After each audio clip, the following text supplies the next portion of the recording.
Welcome to Screen Recap, your shortcut to movie magic. We break down the best films in minutes, keeping it fast, fun, and packed with all the essentials. Our movie begins in East Malaysia, where a space shuttle crashes from a space mission to collect samples from an unknown location in space. The observation tower, which was monitoring the shuttle's journey, is located in California, United States.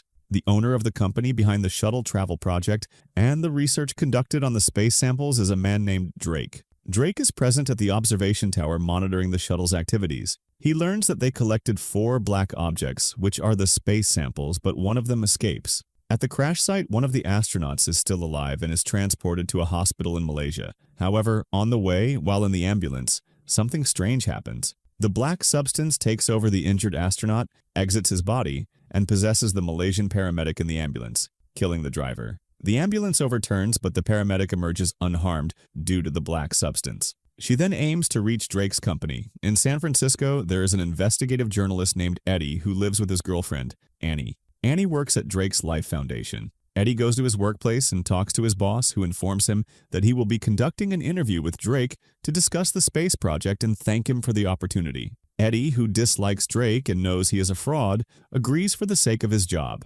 After the meeting, Eddie tells Annie about what happened at work and learns that Drake owns the company she works for. They go home and sleep, but Eddie wakes up in the middle of the night to find Annie's laptop open. He notices an email containing highly confidential information about the Life Foundation, revealing that Drake conducts experiments on humans. The next day, during the interview with Drake, Eddie asks him about the space project but then deviates from the script, accusing Drake's foundation of conducting human experiments and exploiting impoverished individuals to volunteer for tests in exchange for money, risking their lives. Drake signals security to intervene, stops the recording, and has Eddie thrown out. At Eddie's workplace, his boss informs him that he has caused a disaster that could ruin the company, leading to Eddie's dismissal. Eddie goes to pick up Annie from her workplace, but she confronts him, accusing him of exploiting her and revealing that she was fired because of him. She breaks off their engagement, returns the ring, and leaves him. That night, Drake receives the shipment containing the black objects from Malaysia.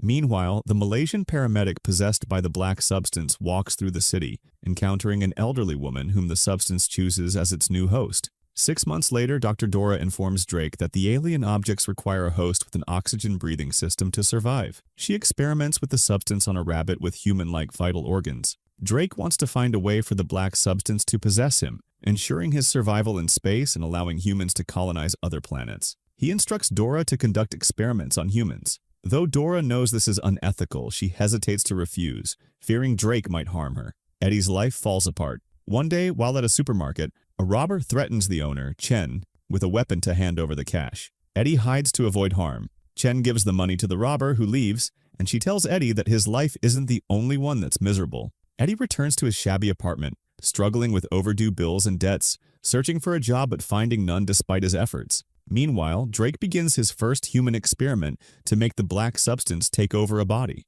The attempt fails as the volunteer's body cannot handle the substance, leading to their death. Drake orders another volunteer for further testing until he finds someone whose body can host the substance. The next day, Eddie goes to buy a newspaper but finds that Mary, the vendor he usually buys from, is missing. He visits Chen's supermarket and encounters Dr. Dora, who tries to approach him and gives him her card with her number. Upon learning she works at the Life Foundation, Eddie avoids her. However, Dora chases him outside and tells him that Drake indeed conducts experiments on the poor, as Eddie claimed during the interview that cost him his job. She fears that if she tries to stop Drake, he will harm her and her family. She asks Eddie for help, but he refuses, saying that his last encounter with Drake cost him his job, home, girlfriend, and life. He advises her to find someone else and leaves. Later, Eddie sees Annie with her new boyfriend, Dan, a surgeon. They meet briefly, and Eddie asks Annie how she's doing. She tells him it's none of his business. Eddie expresses that he misses her and asks if they can get back together, but Annie refuses, blaming him for his own downfall before leaving. Eddie walks along a bridge overlooking Drake's space station and decides to call Dora using the card she gave him to stop Drake. Dora picks him up in her car, and they infiltrate Drake's company. Inside, Dora explains Drake's discovery of the black substance and its effects, as well as his intentions to find a suitable host. She distracts the security guards while Eddie sneaks into the experiment room, where he records the ongoing tests on his phone. Suddenly, he finds Mary, the missing newspaper vendor, trapped and pleading for help. Eddie uses a fire extinguisher to break the glass imprisoning her, but Mary attacks him, transferring the black substance to Eddie before dying. Eddie flees from the security guards, displaying newfound speed and strength. He escapes into the forest, evading his pursuers, and eventually returns home, calling Dora to inform her that he has evidence of Drake's experiments and was chased by security. Eddie starts behaving oddly, feeling extreme thirst and hunger, consuming quantities of water and food. He eats whatever he finds in the kitchen, even if it's not cooked, and eats the chicken after her. He goes to the bathroom, brushes his teeth, and suddenly sees a terrifying face in the bathroom mirror, gets startled, and falls back. After that, he brushes his teeth again and sees the same terrifying face in the mirror, causing his body to jolt due to his newfound strength. Drake arrives at the company, learns what happened, and becomes determined to retrieve the black substance at any cost from the person who stole it. He orders security to investigate the thief and identify the client who entered the institution.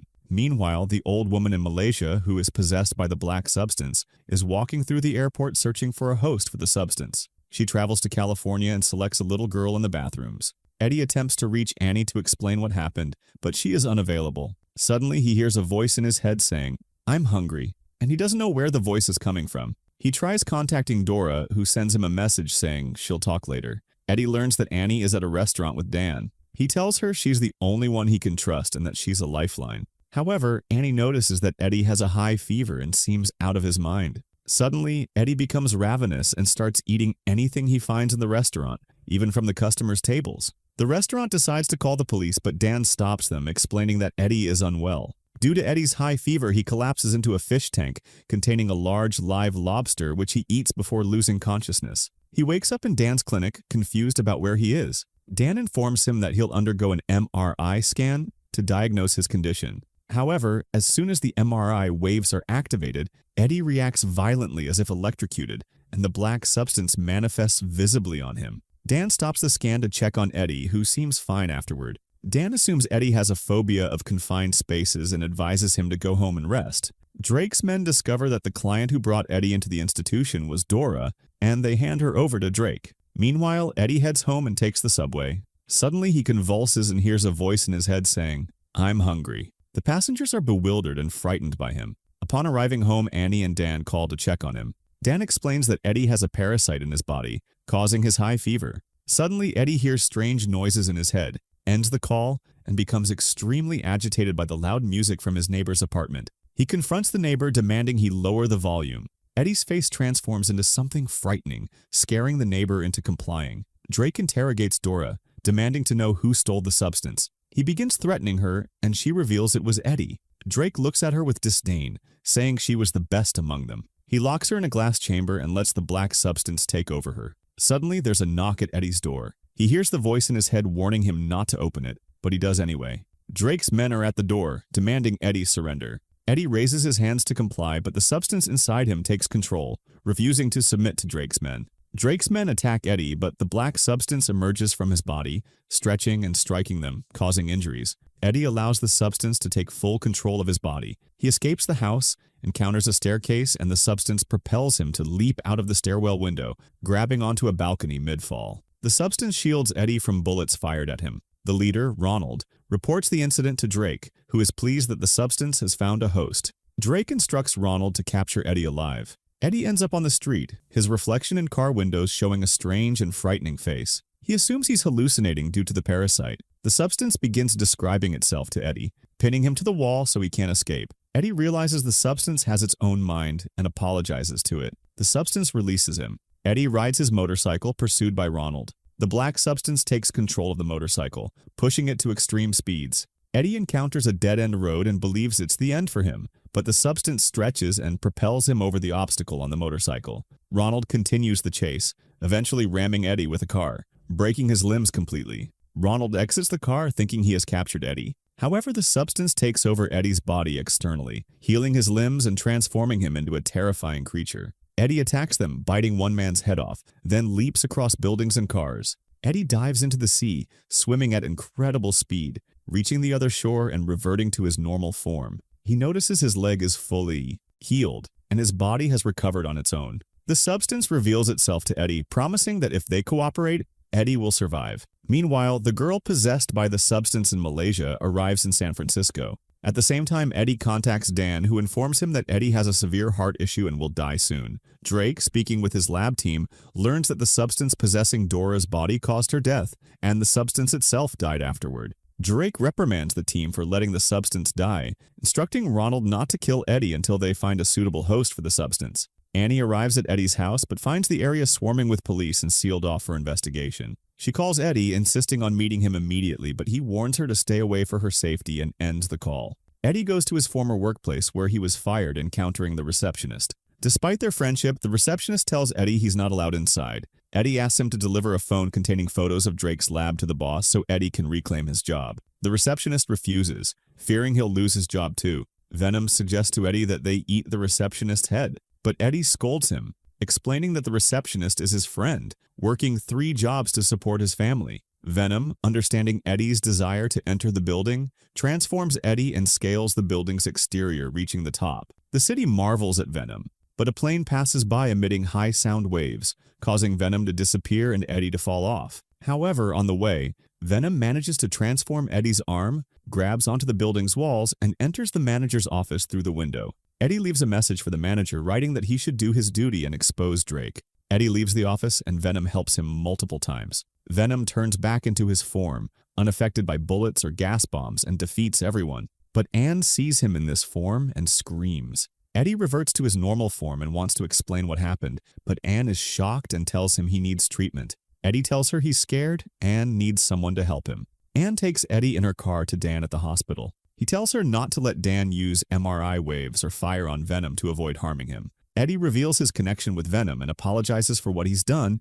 confessing his love for her. The child arrives at Drake's lab and meets him there, delivering the substance to Drake. Meanwhile, Eddie is at the hospital, and Venom gets angry at Dan when he hears the word parasite. Venom tries to harm Dan, but Eddie intervenes, activates the MRI waves, and separates Venom from Eddie's body. Venom is trapped in the examination room. Eddie leaves the hospital and Anne talks to Dan, telling him she wants to get back with Eddie. While they talk, they don't notice Venom escaping through the ceiling vent. Venom takes over a dog at the hospital. Eddie gets into the elevator but encounters Ronald and his men, who inject him with a sedative and take him to Drake. At the same time, Venom possesses the dog and transfers back to Anne. Drake interrogates Eddie, asking him where Venom is. Eddie says he wouldn't tell, even if he knew. Drake gets angry, and the substance inside him takes over, revealing its true form. Eddie is shocked. Drake returns to his normal form and orders Ronald to eliminate Eddie. Drake talks to the substance, apologizing for not retrieving the rest of the materials. The substance tells him there are millions more on another planet who will follow their orders.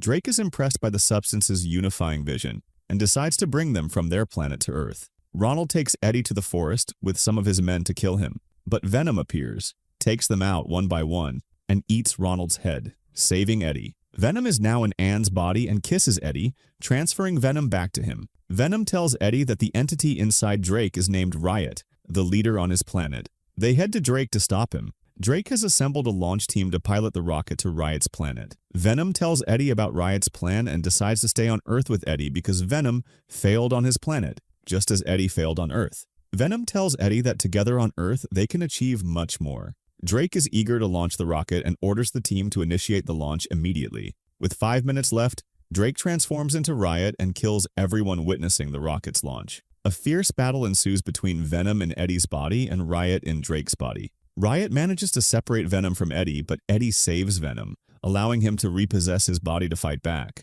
Riot escapes to board the rocket. However, Anne activates high sound waves through speakers, causing them to separate again. Riot repossesses Drake and forms a large sword from his body, stabbing Eddie in the back and boarding the rocket. Before Eddie dies, Venom repossesses him to save him, removes the sword, and destroys the rocket, causing it to explode and killing Drake and Riot inside. Eddie falls into the sea as the explosion's fire affects Venom, preventing him from maintaining his form. Days later, Eddie talks to Anne, telling her he wants to be a writer. She expresses her sadness over Venom's fate. Eddie lets Anne believe Venom died in the explosion. He changes the subject, asking her about the kiss she gave him while saving him. Anne tells him she thought he was Venom at the time. They agree not to tell Dan anything. They part ways, each going their separate path. Eddie walks away talking to Venom, agreeing that Venom can only eat evil criminals and that no one on Earth should know Venom is still with Eddie. If you enjoyed the video, don't forget to subscribe to the channel and hit the notification bell to get more new videos.